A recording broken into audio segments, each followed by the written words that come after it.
I've made probably close to 1,000,000 French knots over the last year alone, and I'm going to show you how I make them neat and easy every time.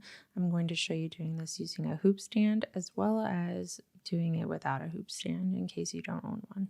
So let's get started. First, we're going to bring our needle up through the back of the fabric. We're going to hold our needle in our one hand and our floss in the other, holding taut, and then we're going to wrap our needle twice, creating these coils, and then we're going to insert our needle back down into the fabric. We're going to run the coils down the needle so that they meet the face of the fabric, and then we are going to pull all the way through while we hold that floss with our thumb, and then pull all the way to the back. Here's that again, close up. We wrap twice. You're going to insert your needle close to the original entry point, but not in the original entry point, and then pull through once the coils meet the fabric.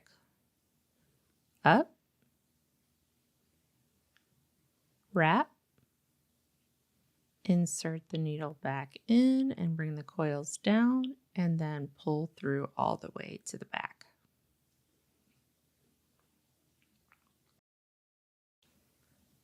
All right, so now if you don't have a hoop stand, you're just going to hold your hoop in your left hand as you bring that needle up, and then you can set it down on a table or your lap. And this is where we're going to wrap the needle with the coils. We're going to insert that back in and then use our thumb to pin that while we pick the hoop back up so we can pull the needle all the way to the back.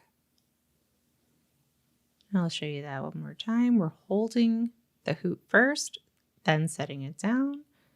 Then we're wrapping the needle, inserting it back down and bringing the coils down. Pinch that against the face of the fabric so you can pick it up and pull through. And that's it.